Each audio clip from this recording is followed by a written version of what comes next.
It's time for Fishing with Son of a Hillbilly featuring Scott Jackson.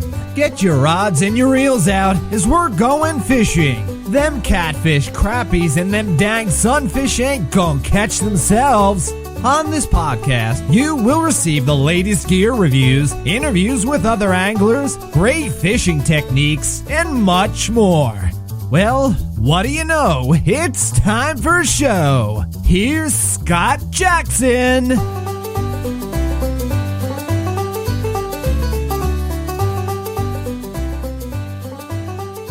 Hi, y'all. I'm your host, Scott Jackson. Welcome to Fishing with Son of Hillbilly. This is episode 2. This is the show for people who fishing is a passion. We think, breathe, live, and talk fishing here. In the previous episode, we talked about finding places to fish.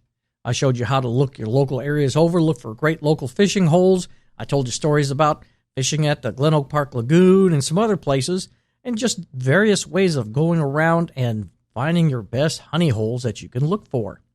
And it's the most important thing that you need to have. You need to have a place to fish before you can do anything else. And once you've found your place to fish, what are you going to do? Are you going to get a big net and throw it out there? No. We're talking about regular pole fishing here. So we need to talk about a little bit of gear and tackle that you're going to need in order to go ahead and go on out and catch some fish. Now that we found our places to fish, let's see what kind of tackle that we're going to need. Now, I know this sounds basic, but not everyone listening to this podcast will have that much fishing experience, and I want you all to be prepared. Even old dogs like myself can learn a few new things from talking to people and listening to others. Now, I don't get paid by any brand that I mention. I only mention brands because I've used them in the past or I currently are using them, but I'm not connected to any of them in any way, and I don't make any money from any of this right now. Okay, now you're going to need gear that can be used in a variety of locations, so I don't believe in just getting a ton of specific fishing rods. That is a way to do it, but I like to get fishing rods and stuff that can be used in a variety of situations. Now, of course, if you're fishing with an ultralight rod or a small rod and trying to catch 60-pound catfish or 100-pound fish, that's not a good choice. But good all-around rod and gear I like talking about.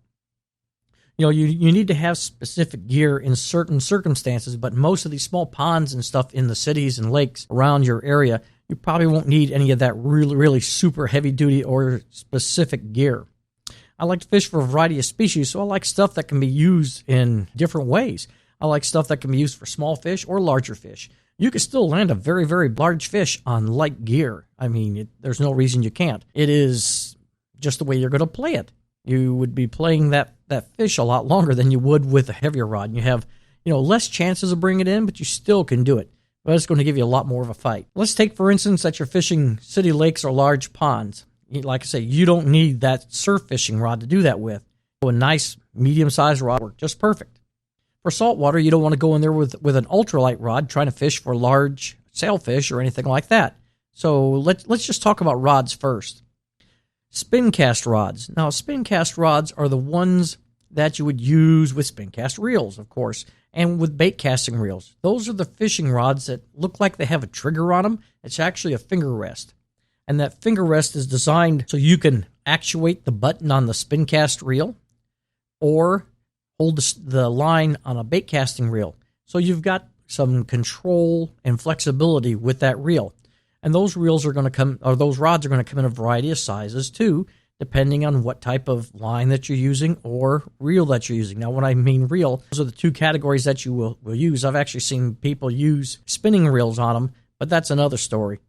But with a spin cast reel, let's say you buy a light action spin cast reel, so you want to use it on a lighter rod with a lighter bit of line on it. So that would mean when you actually look at your pole down on the side of the pole, it will tell you what the rod is designed to hold as far as line goes.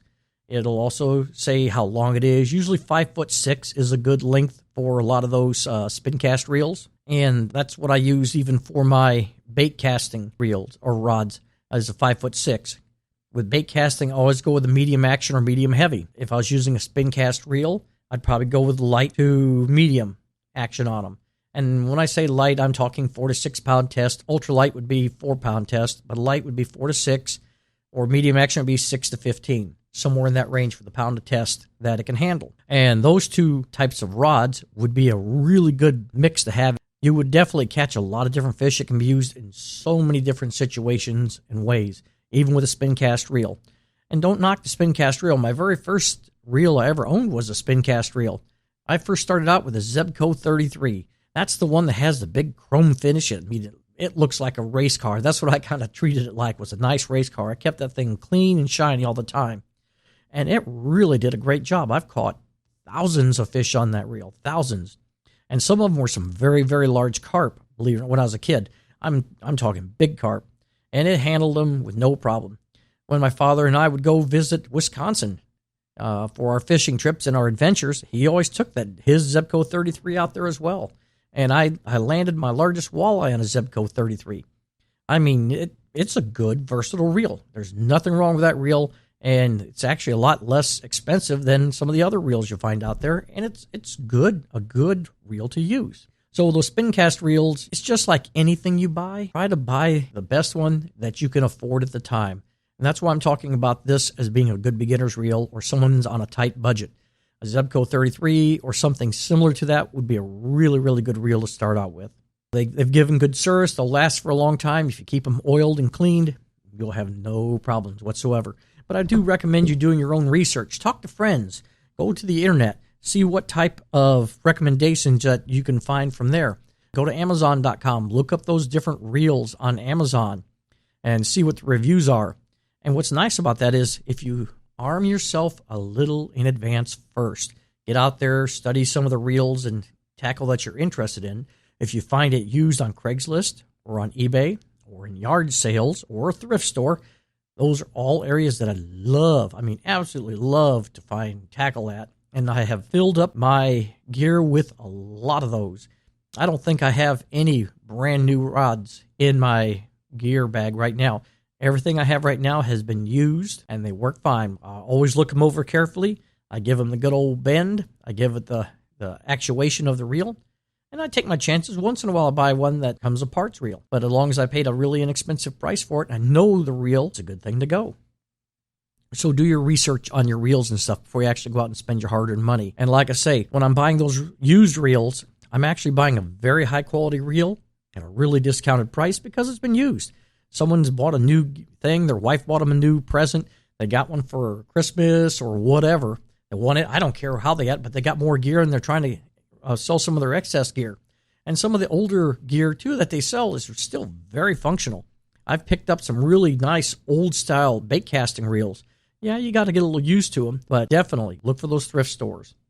Okay, so the next type of rod, that first rod I was talking about was, and I got a little bit on the reel too, with the spin cast reel, was the spin cast rod. Next one is a spinning rod. Now, this is the one that I use for the majority of all my fishing. Spinning rods are so versatile. They can be used anywhere for anything from small bluegill, trout, bass, catfish. I mean, you could use them on saltwater fish. I've seen people fishing for groupers with those rascals. Spinning rods are excellent. A spinning rod does not have a finger rest on it. And that's because the spinning reel actually hangs underneath the rod. Those spinning reels can be left or right-handed, makes no difference, and you're going to actually let the base or the stem of the reel that attaches to the rod ride between your fingers, and your fingers will actually act like the release will be the release mechanism for the line. Those rods come all the way from ultralight all the way up to extremely heavy, and I have them just like that in my tackle setup. And I recommend you having at least 2 or 3 of them in your tackle setup. You could pick them up pretty inexpensive, but then again, remember what I said. Buy the best rod and tackle that you can, what you can afford, and don't feel bad about buying it used. All my rods are used, and they're really high-quality rods, and I'm very happy with every one of them. If I happen to have one that bites the big one out there, so be it. I didn't pay that much for it, so I can go get another one. Let's say I snap the rod off getting out of the car or close the car door on it. Oh my goodness, if that was a $200 rod, I'd be crying. But if it's a $10 or $15 rod, no big deal. I'll go buy another one. So spinning rods are really, really, really the best all-around rods that I can talk about. Next type of rod that I would recommend would be a fly rod. Now we're talking very specific, very certain type of fishing you can do with it. You got to have a lot of space to cast those things, but you can use them for a lot of different species, and it's a lot of fun to catch a fish on a fly rod. A fly rod are usually very long, very whip-like. A reel mounts down at the very base of the rod itself, and it uses a very heavy line, and that line can cast with a lure on the end or not, so you can practice a lot and not have to worry about hooking yourself or anybody else. And I would definitely recommend practicing a bit before you actually get out there with a fly rod and decide to hook yourself or your neighbor or whatever. I'd hate to see you hook somebody that's going to really cause some damage, so practice with a fly rod first. Last type of rod I'm going to talk about is our very, very simple cane pole. A lot of people say, cane pole, why in the heck do you want to talk about a cane pole? But a cane pole is a wonderful tool to use in the right situations. It was the first pole that I ever caught a fish on. You know, my story about catching the fish at Glen Oak Park Lagoon on a cane pole, that's a classic for me. And I have caught many more fish on cane poles since then. I was even out recently catching some bluegills with the cane pole. I was just giving it a test. It'd been so long since I went out with that cane pole, and I had a blast. My cane pole is about 13 feet long. It's a one that will telescope out, and I can shorten it up to only about 3 or 4 feet long. But once I flip the pole out, it is long. Doesn't take much line on it. You can actually put more line and cast out of a fairly good distance with it. Of course, you're not going to have a reel to reel that line in. You're going to have to pull it in yourself or just lift the pole up and have that be the action of picking up the fish. Caught plenty of bluegill with it, and you can do that too. It'd be a great starting pole for a kid. Or if you're in a boat even and in a really treed area and you want to get down into those areas, you could drop a cane pole down without having to worry about casting or anything and just pull the fish right straight up. Great pole. Very, very versatile. I would recommend at least having one. Now let's talk a little bit about reels. You know, I've already went into the spin cast reels a bit. Let me talk some more. You know, that Zebco 33, let me talk a little more about this. Those spin cast reels are really great starter reels. They're really good for the old timers as well. I mean, if I had one right now, I would be very happy with it. I just haven't found that specific reel in a used situation. I found a lot of the really cheaper ones, and those are good for kids, but not for the type of fishing I like to do. My favorite type of reel, though, is the spinning reel. And that's that one I told you about that hangs underneath the rod. That's the type of reel where you actually would grab the line with your finger, and it's got a bail in the front to actuate, and you release the line with your finger as you cast. You have tons of versatility with that rig. You can leave that creel open. You can feel the line, see if fish are biting. I mean, those rigs come all the way from ultralight all the way up to extremely heavy. I have my ultralight rig with 4-pound test, and I have my catfish rig with 80-pound braided line. So it goes both ways, and I have all kinds of rods in between. Most of them are medium action rods because that's most of the fishing that I do. I'm talking about light medium, and I have some heavy medium, but most of the light mediums. And the light mediums can be good for fishing for bluegill, fishing for bass, fishing for smaller catfish. Still wouldn't be afraid to catch a really large one on it either. So those are really good poles to have. And I would keep several of them with a variety of lines. Why keep several poles? Well, if you damage one, you've got a backup. If you're in different situations, you get to an area and you say, hey, I want to fish here, then you look further on down the road and there's a better lake, but it's going to take a different type of rod for the different species of fish for. You've got it with you. You don't necessarily have to take your entire arsenal with you, but take a few with you just the same. On the ultralight ones, 4-pound test. On the light actions, anywhere from 6 pounds to maybe 8 pounds, 10 at tops. Your medium action will be 10 to 15, and then your heavier actions will be probably 25 pounds or heavier, all the way up to your ones that are designed for bear. Or, like I say, I use an 80-pound braided for my catfish. I have it's actually a ugly stick catfish rod. And that particular rod and reel combo, I was really delighted in the way that I got it. I had myself a used metal detector head that I actually traded a gentleman on Craigslist for this fishing rod. I knew this was an excellent rod because I did my research before I actually went out and made the trade. He told me what it was and sent me pictures. And I found out that is a really tough rod. You can catch some really big catfish on it, and that's what I want it for. So I went and loaded it up with that 80-pound braided line, and boy, is it tough. And I have hooked into some logs that I pulled the logs in with the pole itself, and I'm pretty amazed. It does a great job. And basically, with that metal detector head was value of about $110 new. You sell them used for anywhere from $60 to $90, depending on who you're selling it to. I got that as part of a trade-in on another item, so I basically got that head for free, so I got my fishing outfit for free. Those are the type of deals that I recommend you looking for if you're out there trying to look for gear and you're on a budget. Those are the best things you can do. People will trade for some interesting things, and that's the best way to do it. Okay, so these reels, getting back to the spinning outfits, these reels are very rugged. Even the smaller ones can handle big fish, and they have a drag tension on the top that you would turn if you need to let more drag out. I usually keep mine fairly taut. It just depends on what I'm fishing for. Bluegills, I tighten it down all the way. I'm not worried about it. And you can always adjust it while you're fishing to loosen it up to let more drag out so it doesn't break your line or your pole. So those are definitely another type of reel that you can have. Now, the reels for those fly rods, they're very basic. They don't have a lot of gears in them. Some of them have some stops and some other stuff in it to help slow it down, or a ticker in there, so as you're reeling it in, it makes like a real clicky sound, so it helps keep a reverse to the line coming out. But basically, I've had the cheapest freaking fly rod reels that you can get out there, and I've done very well. I've had them last for many, many years. You keep them clean, keep them oiled like any of your gear. If you take good care of it, it will last a lifetime. If you leave it out there to where it rusts, have all kinds of dirt and stuff built into it, you might as well just throw it in the trash. But those fly rod reels are very basic, kind of look like a can to me, the best way I can describe it. They are round, kind of a hockey puck shape, and that's where you put your heavy line on there. And you would actually literally manually pull that line off of the reel because it doesn't have line release like your spinning, spin cast, or bait casting reels would have.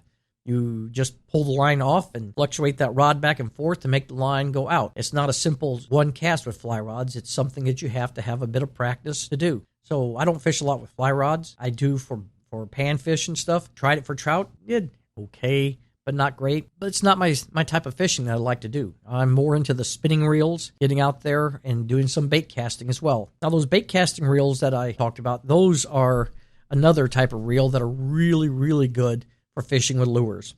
Those are the reels that when you watch your Bass Pro Shop or your Bass Master Ship fishing shows and you see all these pros out there casting, and they've got a reel that looks like it's got a spool in the center of it, and they put their thumb on it and cast it out. Well, that's a bait casting reel.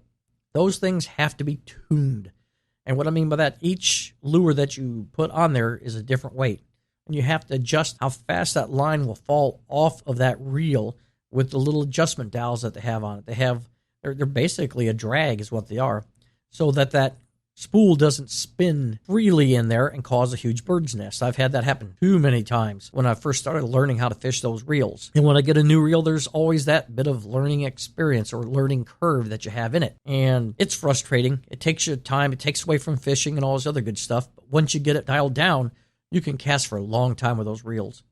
I mean, my hands do not get tired like they do with other reels with a bait casting rod because it's so simple to operate. For some reason, it just doesn't wear my hands out as much as a spinning rod or a spin cast rod does. It's just very smooth, higher quality bait casting reel. You'll notice a difference. I've fished really cheap ones, and there have been times I felt like running them over with my truck when I got back from fishing, and I have fished more of the expensive ones, and believe me, folks, it makes a big difference. So go ahead and go with that. Now, I currently have 17 different rod and reel combos. And to give you an idea of why I talked about these different rods and stuff the way I have is I'll tell you what I have in my arsenal. I have one fly rod, I have one cane pole, I have 4 bait casting outfits, and all the rest are a variety of spinning rigs, all the way from those ultralight 4-pounders all the way up to that 80-pound test rig for the catfish. And that's what I do all my fishing with. Versatility, that's what I want. I want things that are going to be similar, that are good for most of the lakes I'm going to be fishing. Since I've been collecting equipment for many, many years, I have a really big pot of them. But if you're just starting out, 3 poles would be what I would go with. Light, medium, and heavy. Those 3 rods will cover most of your fishing needs that you have. Your medium, one light rig, I've given you the poundages already in the podcast, but I'll go over it one more time. 4 to 6 pound for your ultralight to light. Medium weight rig is 10 to 15 pounds in test. And one heavy rig, 35 pounds or over in capability. You could probably go with a 20 or 25 pound line on that. I would definitely, if you're going to go heavy and that's what you want to use it for, big fish, go with as heavy a line as you can afford and cast at the same time. You know, look over and find what appeals to you. You might be the guy that, hey, these spin cast reels are just all I need. I don't need anything more than that. I don't need a spinning reel. I don't need a bait casting reel. Well, that's fabulous. And you'll catch lots of fish on your spin cast reel. But I definitely think you should get some spinning reels. once you get used to those, and it doesn't take long, I'd practice out in the yard casting a little bit, or up and down a street or something like that, go out into a park and try some practice casting with just a sinker on all these different rigs and just see which one you like. If you go into some of these larger fishing stores, they'll have those reels actually mounted onto a handle of a part of a fishing pole, so you can actually actuate them and work them just to see what feels good to you. So that's definitely what I would be doing. Now, cane pole, definitely have that. You don't have any moving parts. It's just a stick and a string. So you can have a cane pole for some specialty fishing. Why not keep one at least in your garage somewhere, or you're in your area somewhere? So if you need something like that, you got it. Now, you got to remember those cane poles. Man's fished with those for thousands of years before they ever came up with a reel. So it's an effective tool. Otherwise, it wouldn't be around for so long.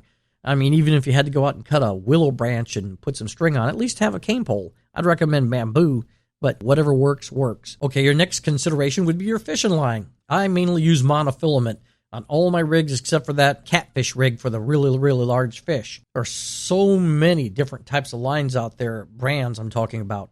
And with line, it's the most important thing to have.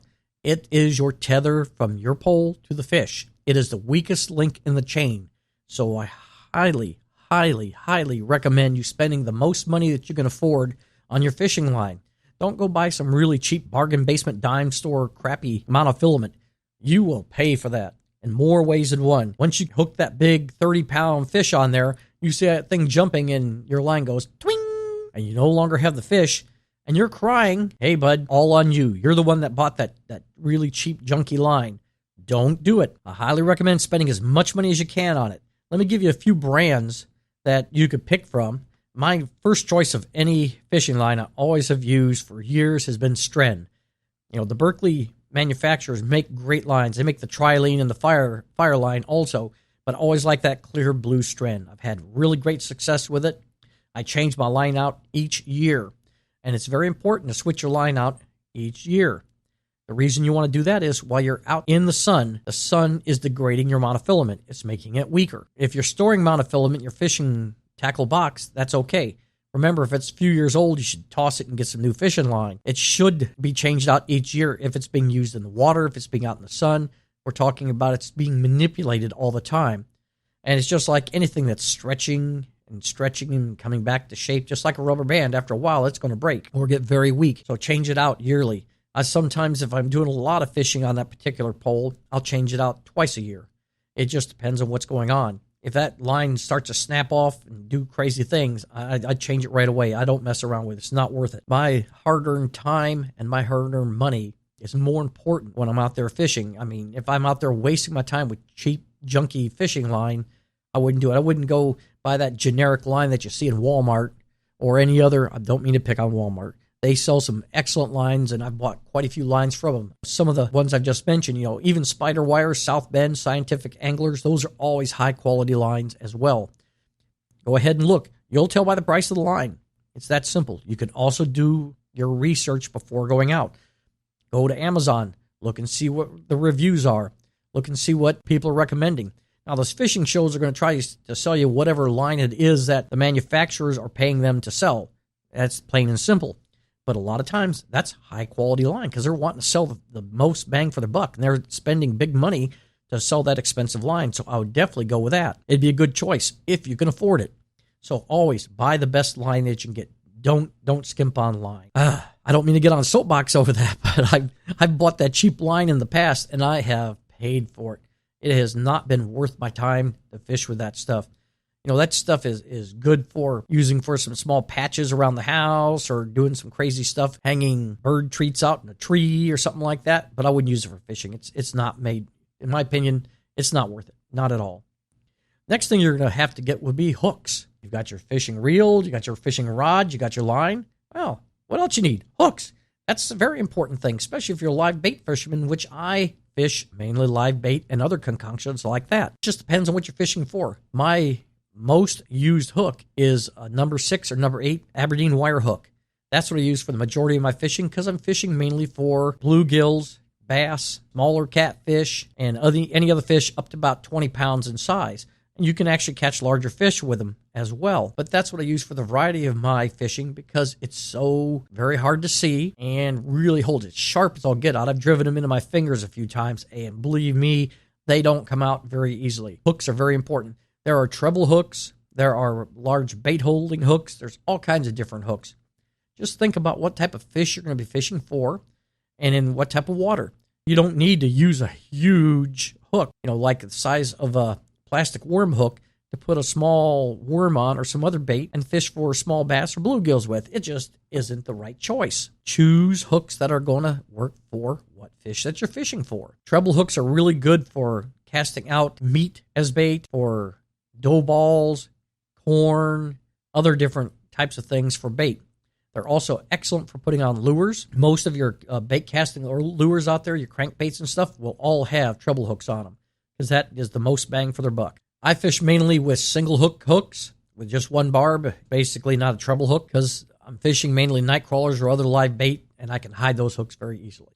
Sinkers, that's another thing. Besides the bait, you need something to help carry that bait out. And if you're using live bait, no matter whether you're using a bobber or not, you want to have some kind of sinker. Sinkers go all the way from split shot sinkers all the way up to 8 ounce or 12 ounce huge chunks of lead. I like using sliding sinkers. There's a variety of sliding sinkers out there. I like using the bullet style. There's also some that are no turn style of sliding sinker. It looks like a big teardrop with a hole through the center of it. Then you also have your hanging style sinkers, which kind of look like a pendulum or something at the bottom. And they have a little loop at the top. Either it's lead or wire. It just depends on what type of sinker that you're buying. And there's triangular style sinkers. I mean, there's just all kinds of different sinkers. Get one that's appropriate to what you're using. You don't want to use a 4-ounce sinker on 4-pound test. It is going to work. If you're fishing ultralight, you want to stick with split shots or really light sinkers. If you're doing like I do for most of my variety of fishings, I go with anywhere from a 1/4 ounce up to 3/4 of an ounce of a sliding sinker in a bullet shape. And I use that in combination with a barrel swivel and my little Aberdeen hook. That's what I do for most of the time. So just look at the sinkers, look at the areas you're fishing in, look what type of poles that you own, and how heavy the lines are, and you'll know what you need to have for that situation. Next thing you need is something to put all that stuff in. Tackle boxes. And there are so many freaking tackle boxes out there, it's silly. I prefer the ones that have the little containers inside so you could take them out, and if you just want to take that little container, you can.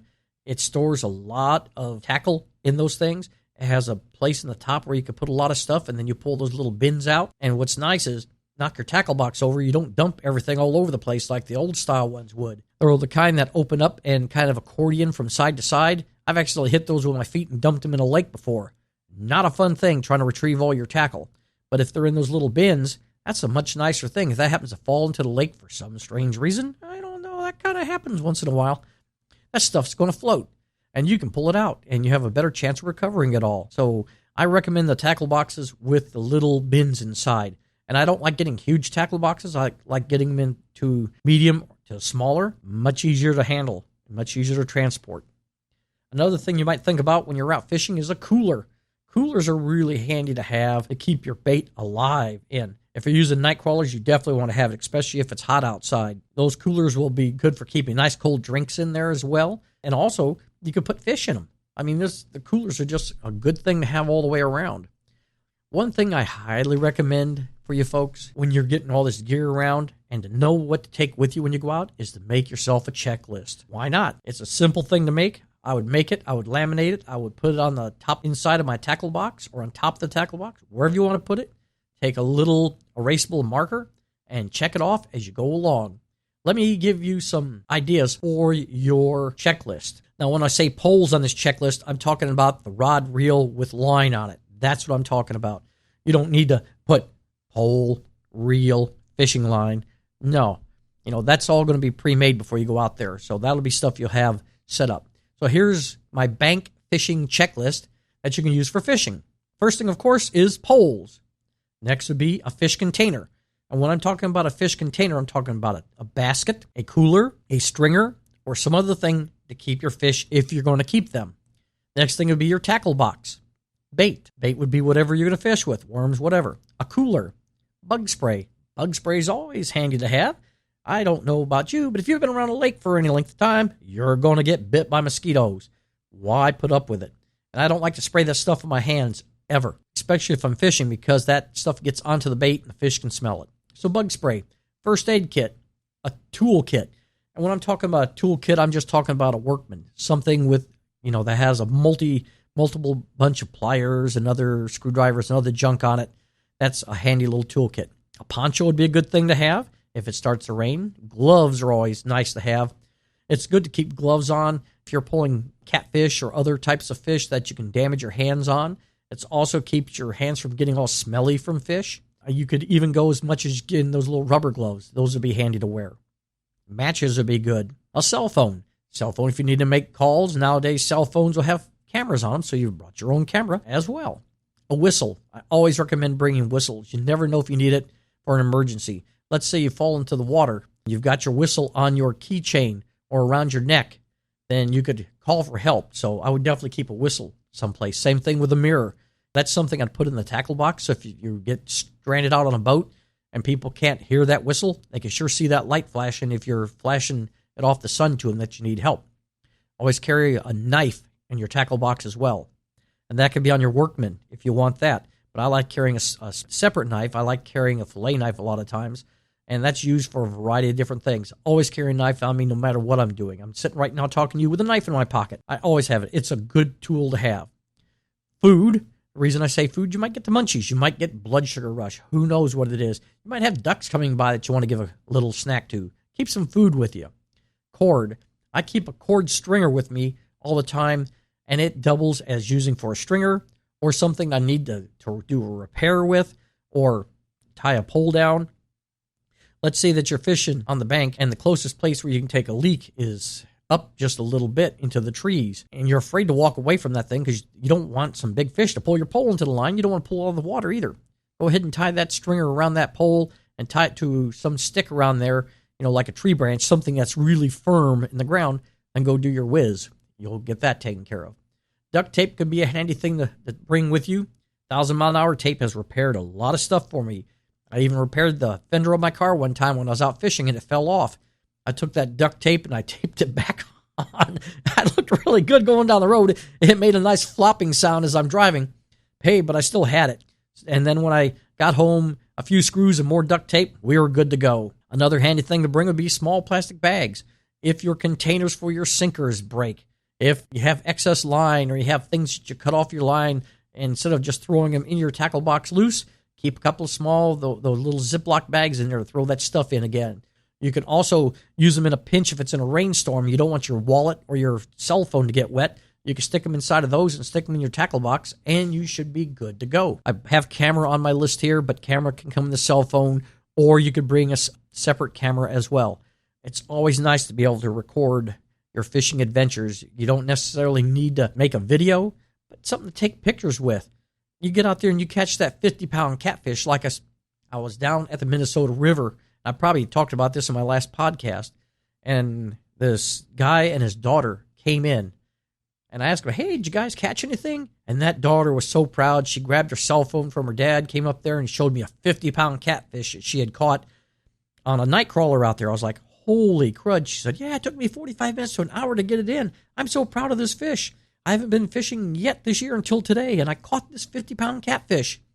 I'm like, that's a memory you want to have all the time. So having some type of camera to record it, so important. All right. Now, those are the tips. Those are the basic gear that I would have with me going out. There's other things you can have, like a duffel bag. You can have a little wire cart to put all this stuff in. And on my website, I plan on building one of these carts, similar to the one that I used when I lived in San Francisco to fish on the fishing piers.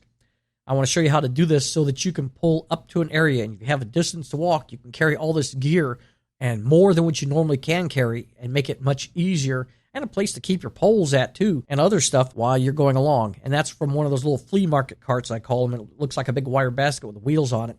A handy thing to have.